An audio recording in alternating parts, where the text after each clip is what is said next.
How's it going, everybody? Samir here, and wow, Wano's been such a ride, hasn't it? And we passed 1,000 chapters.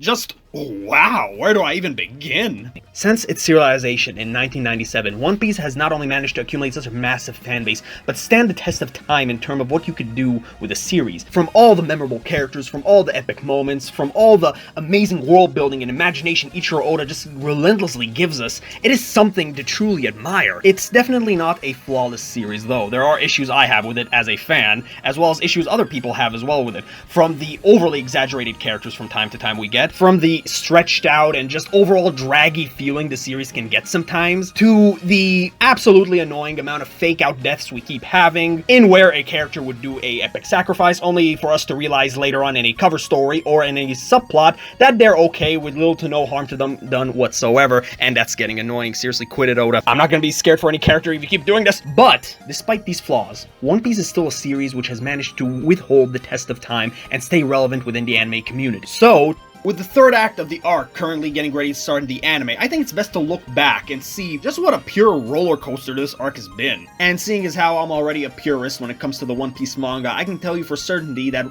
Act 3 does not hold the brakes. This video was originally supposed to be a commemoration to the 1000th chapter, but seeing as how it's passed already and a new chapter is on the way, yeah, that can't work, and I won't forgive myself if I don't do this recap. But hey, this is One Piece. I love One Piece. I love to talk about One Piece, and this arc is one hell of a doozy if I say so myself. So, ladies and gentlemen, let's set sail into the Wano country. After successfully copying the road poneglyphs and rescuing Sanji from the Big Mom pirates, the crew escapes Whole Cake Island with the help from Germa 66 and Jinbei, who promises to catch up with them later, and are now finally ready to head to Wano country to rendezvous with the remainder of their crew, the Heart Pirates, the Mink Tribe, and the Wano Samurai, in the hopes of finally opening up the country's borders, and to fulfill the final wish of the Samurai's leader, Kozuki Oden, aka Momo's dad. However, shortly afterwards, the Reverie begins, a United Nations-esque meeting of world leaders associated with the world government which takes place every 4 years. We meet many familiar faces here, both good and bad. Despite it being an incredibly short arc, there is a lot, and I mean a lot, to unpack here. To summarize it quickly, here we go. The Marines intercept a call between Big Mom and Kaido, arguing over who gets to kill Luffy first, raising tensions for the Marines as looming fear over the devastation of two Yonkos fighting or teaming up is overwhelming. We learn in a conversation between Garp and Hina that years ago, Kaido and Big Mom were associated with a powerful pirate named Rox, whose defeat gave Garp his hero status amongst the Marines. Luffy's bounty has been pushed to 1 billion, making him an unofficial 5th Yonko. A debate over the abolishment of the Shichibukai system in favor of Dr. Vegapunk's new creations. Vivi's father, King Cobra, wanting answers about the poneglyphs from the 5 elders. Dragon officially declaring war on the world government. Sabo, along with other revolutionaries, sneaking in wanting to free Kuma. A silhouetted reveal of our new admiral. Shanks himself sitting down with the 5 elders to discuss a certain pirate. And finally, the reveal of a mysterious new figure, unlocking a giant freezer to reveal a gigantic straw hat, then proceeding to go sit on the empty throne, a throne made to symbolize the unity between all the countries associated with the world government, to prove that nobody sits above all, or so is what we thought. As the 5 elders approach this mysterious figure, they ask him or her, "Have you decided which light needs to be extinguished from history?" Imu Sama. Oh yeah, and Bonnie's there too. At the same time, Nekomamushi attempts to recruit Marco, the former second commander of the Whitebeard Pirates, who's taken residence on the island of Sphinx, Whitebeard's home island. Marco rejects their offer, wanting to stay and protect the island from the Shichibukai, Edward Weevil. Apparently, the island houses Whitebeard's fortune of which he's already used to support the island, after the world government abandoned it, turning it into a lawless pirate-infested island. Despite Marco's refusal to join, however, he gives on a message to Nekomamushi to pass on to Luffy. Back with our crew, hijinks ensues, while Nami checks on the newspaper and reads about delivery ending, and something regarding Big Mom and Kaido to get interrupted as they finally reach the borders of Wano, consisting of massive uphill streams. They latch onto a giant carp and enter the country, but get separated via a whirlpool. Washing up on the shores of Wano alone, Luffy notices a group of beast pirates. Oh, and by the way, I'm not going to call them the Animal Kingdom pirates because that sounds incredibly lame. It honestly makes them sound like a bunch of animal-themed snacks for children. So no, chasing a young girl named Tama who possesses the powers of an unnamed devil fruit ability which grants her the ability to generate animal-taming dongos from her cheeks. After defeating the pirates, Luffy begins to witness the harsh environment that the people of Wano have to suffer through. According to Tama's guardian, Union, Tenguyama Hitetsu, much of the country has been turned into a polluted wasteland thanks to Kaido and his weapons factory. All food goes to the flower capital where the shogun Orochi resides, effectively leaving almost every other village starving, and merely uttering the word or name Kazuki means instant death. Despite still living in a rundown village with no food or clean water, Tama is willing to go with it in the hopes of still meeting Ace one day. Apparently 4 years ago, he visited Wano and promised to take her with him the next time they'd meet. In a saddening moment, Luffy has to break to her the bad news. She faints, and combined with her drinking poisoned water earlier, she's now in dire need of some medicine. Rushing to the nearest town, Luffy encounters Zoro, everybody's favorite three-sword-wielding swordsman. Their reunion, however, is cut short as they're confronted by a fellow supernova, and now one of Kaido's grunts, Basil Hawkins. After a close-call fight, they escape and make their way to the impoverished Okobore town. There, we meet another one of Oden's retainers, Okiku, as well as Kinemon's wife, Tetsuru, no relation, who manages to treat her back to health. Unfortunately, Thomas kidnapped shortly afterwards by the Gifters, beast pirate grunts who ate the Smile Devil Fruits shipped from Dressrosa during Doflamingo's reign. Luffy, Zoro, and Okiku give chase, and after a pointlessly long fight against the local Yokozuna, and yet another gifter named Hold'em, Hawkins attempts to join the fight, but he's stalled by Trafalgar Law. Once they manage to rescue Tama, they escape via provisions cart, providing food for the people of Okobore town, and earning the trust of the people. And Zoro gets lost again. Law takes Luffy to the ruins of Oden's castle, where he reunites with the Sanji retrieval team, Kinemon, and finally Momo. We get a hefty amount of exposition to make sense of why we're truly here. It turns out that Kinemon, Kanjuro, Raizo, Okiku, and Momo are from 20 years in the past. Apparently years ago, Oden was the son of the former shogun. However, he always felt contained by the borders of the Wano country, and so snuck out and went on an adventure with the Whitebeard pirates and later, the Roger pirates. Apparently Nekomamushi and Inuarashi also accompanied him, qualifying both of them as his retainers. When he came back to Wano, he found it was taken over by Orochi, who wormed his way to the top, and on top of that managed to ally himself with Kaido and his beast pirates, resulting in Oden's death via boiling oil. In desperation, Oden's wife, Lady Toki, who possessed the powers of the Toki Toki no Mi, which allows her to transport either herself or others into the future, plunged Oden's retainers into the future, where Orochi's evil is law, leaving her behind, and Momo's younger sister, Hiyori. With the population of Wano believing them to be dead, their goal was now to search for powerful allies and finally put an end to Orochi's tyranny once and for all, and on top of that, fulfilling Oden's final wish and opening the borders of Wano to the world. Their journey took them through twists and turns, leading all the way back to Punk Hazard, where we first met Kinemon. With their allies now assembled, preparations are now underway to conduct a raid on Onigashima, Kaido's massive island fortress. There, in 2 weeks, the Fire Festival will take place, a massive banquet between Orochi, Kaido, and all their forces. But for the meantime, it's best for our heroes to increase their numbers, so they split up once again in order to search for more Kazuki supporters, and the last 3 of Oden's retainers, Ashura Doji, Kawamatsu, and Denjiro. Speaking of which, Ashura Doji pops up in Okobore town, now reliving his life as a bandit. The commotion caused by Luffy earlier draws the attention of one of the 3 calamities. Wait, what? They're not called the calamities? What? The All-Stars? One of the 3 All-Stars, Jack the Drought. Ashura and Jack get into a heated fight. However, out of the sky comes a giant blue dragon, who Law reveals is Kaido. Angry and drunk, Kaido demands to know where Luffy is. Hawkins, in desperation, points at Oden's castle. Kaido blasts the castle into cinders as Luffy watches in horror, realizing that his friends were still watchers in horror. He was already far enough away from the castle. He charges towards Kaido and begins a vicious assault. Despite Luffy giving it his all, as well as going into Gear 4, Kaido is unscathed by Luffy's attacks. He then uses his attack, Thunder Bagua, and puts Luffy down in just 1 hit. Unbeknownst to Luffy, however, his friends are safe thanks to another one of Kazuki Oden's supporters, Shinobu, who possesses the power of the Juku no Mi, which allows her to mature and decay inanimate objects. With the threat of a Yonko present, Law encourages everybody to retreat for the time being and carry out their missions. Luffy's sent to Udon prison where he comes across Eustace Kid. The news spreads around Wano, and all of Luffy's friends are left horrified. Ending Act 1. News of the Reverie spreads across the world, as Mihawk tells Perona it may not be a good idea for her to stay with him any longer. On the pirate paradise island of Hachisu, it's pronounced Hachinosu, dumbass, the former Shichibukai Gecko Moria attacks the island with his army of zombies in search of Absalom. Just when he thinks he finally found him, he's deceived as it turns out to be Katarina Devon, one of the Blackbeard pirates and user of the mythical zone-type devil fruit, the Inu no Mi, model Ninetails. Moria is then blindsided by Shiryu of the Rain, the former head jailer of Impel Down. and yet another member of the Blackbeard Pirates, as well as the user of Absalom's Devil Fruit, the Suke no Mi, the Devil Fruit that allows the user to be invisible, implying Absalom's horrific demise. Blackbeard himself then begins to taunt Moya through the island's speakers and reveals to us that during the Reverie, the revolutionaries had a battle against the admirals Fujitora and Ryukyugai, and he also lets us slip that he's aware of Luffy's presence in Wano.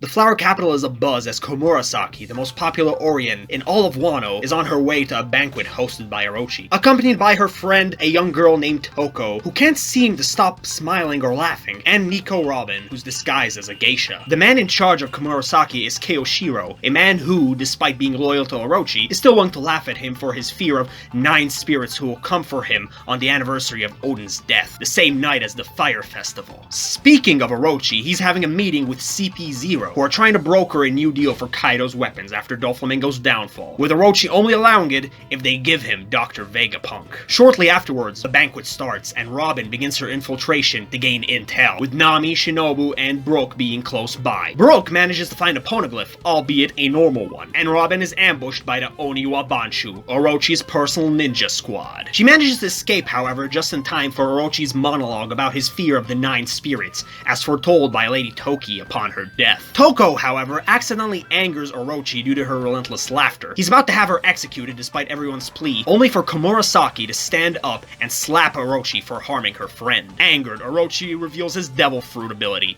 the mythical Zoan type, Habe Habe no Mi, model Yamato no Orochi. He then demands Komurasaki to bow her head and apologize, but she remains firm and doesn't say a word. Angering him even more, he rampages, alerting the Oniwa Banshu yet again. Kiyoshiro executes Komurasaki. Robin and Toko manage to escape thanks to Nami using Zeus. As they attempt to hide, they are hunted down by Page 1 and X-Drake, 2 members of the Tobi Roppo, a team of 6 consisting of Kaido's strongest combatants. Sanji steps in and reluctantly uses his Germa raid suit, Stealth Black, and does battle with Page 1, who possesses the ancient Zoan fruit, the Ryuryu no Mi, model Spinosaurus. Their battle ends in a stalemate, and the Straw Hats manage to escape yet again. We then cut to Zoro, who's traveling with a friendly man named Tonoyasu, who's taking him to his village of Ibisu Town, yet another impoverished village. However, everyone here keeps smiling and laughing non-stop, despite the awful conditions they live in. On the borders of Wano, a shocking turn of events takes place as Big Mom attempts to breach Wano and search for Luffy. Kaido begins to panic, knowing that if she enters, it will be all-out war. Just when they're about to enter via the uphill stream, they're knocked right back down the waterfall by King the Wildfire,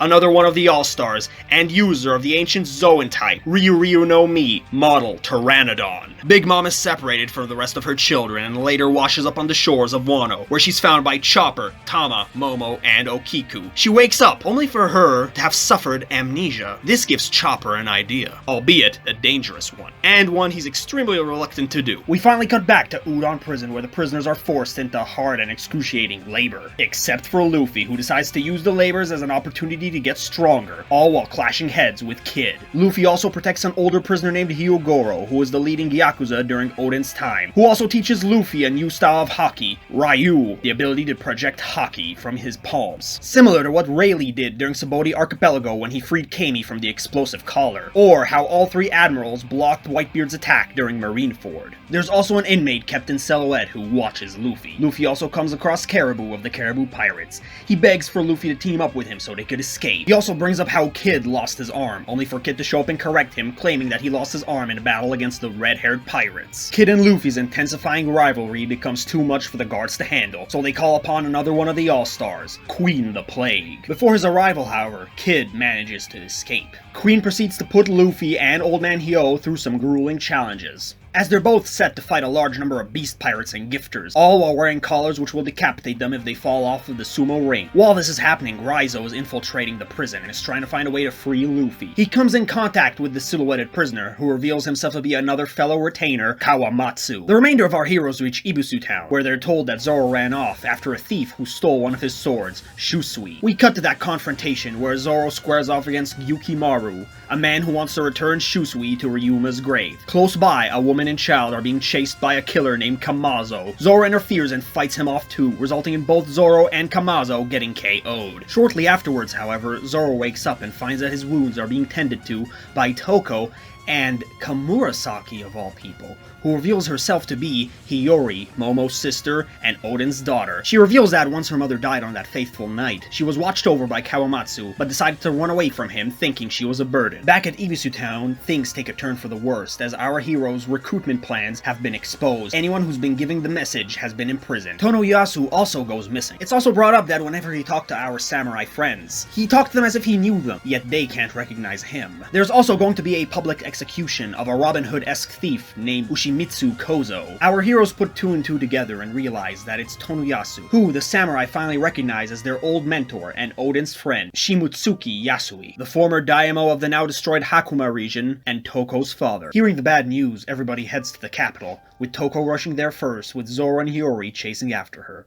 Staring death in the face, Yasui spits the truth about Orochi, about how he's destroyed everything good about Wano that the Kozuki clan built. He also lies and claims that the secret messages he was passing around was just a prank, bro. Angry, Orochi and his men gun him down, killing him. The citizens of Ibisu Town catch up and begin laughing, much to Zoro's anger, but Hiyori defends them, claiming that they're cursed to laugh due to consuming Smile Devil Fruits. Only 1 out of 10 Smile Fruits grant zone powers, and the rest force their eaters into experiencing positive emotions. They were given these fruits as a cheap way for Orochi to solve the starvation issue in Wano. Orochi then notices Toko, who's lingering on to her dead father. He attempts to finish her, only for the Straw Hats to intervene. A big fight ensues, with no real victors. Law gets captured by Hawkins while trying to free his crew, only for Law to subdue him and escape thanks to the help of a silhouetted figure. Kid is recaptured and sent back to Udon, along with Kamazo the Killer, who Kid reveals is his first mate and fellow supernova, Killer, who was forced to devour a Smile Devil Fruit and serve Orochi in exchange for Kid's safety. Things are now looking dire for our heroes in Udon, until Chopper's plan finally comes to fruition. Big Mom smashes in, hungry, for some of Queen's Oshiruku. Queen then reveals his Devil Fruit, the ancient Zoan type Ryu no Mi model Brachiosaurus. But he's easily subdued by Big Mom as she enters another one of her hunger pains and goes on a rampage. Queen manages to get back up and attacks her with a strong headbutt, which only jogs back her memories, and forcing her to fall asleep. Queen quickly decides to take Big Mom to Onigashima, leaving Udon vulnerable, and allowing our now freed heroes to take control. At Onigashima, Big Mom is chowing down while talking it up with the All-Stars. She offers to forgive King for his waterfall tussle earlier in the arc, provided he joins her. Not only is his race among the 3 races that aren't found in Totoland, but apparently he's the last of his race, and completely refuses her offer. Kaido shows up and is biting at the bit to finally fight Big Mom, which they both do, splitting the sky. Back in Wano, Kinemon manages to make a reluctant Ashura Doji join them, now providing them with rusty ships which they can use to sail to Onigashima. Zoro heads back to find Shusui, accompanied by Hiyori. He fights Gukimaru once again, but is interrupted by a now free Kawamatsu. They're all attacked by beast pirates as an injured Gukimaru retreats, expressing joy to see Kawamatsu once again. Kawamatsu and Hiyori have a heartfelt reunion, and we learn that Yukimaru is actually a, Koma Getsune, please forgive me, who was the companion of the former daimyo of the region. After the daimyo's death, he was taken in by Kawamatsu, and before the latter was captured, had already assembled a mass amount of weapons for the inevitable fight against Kaido. Kawamatsu then shows them the stash, arming the alliance. Hiyori encourages Zoro to leave Shusui on Ryuma's grave. In exchange, she will give him Enma, Oden's sword, and the one weapon capable of hurting Kaido. All the cards are now set. Zoro and Luffy start training with their newfound powers. Frankie, Usopp, and the Minks begin repairing the ships. Old Man Hyo assembles the Yakuza bosses and joins the alliance. Kid refuses to join Luffy and heads off with Killer to find the remainder of his crew. The alliance now totals up to 4,200, which still pales against Kaido's 30,000 strong, as they're still unable to free the imprisoned Kozuki supporters from the capital.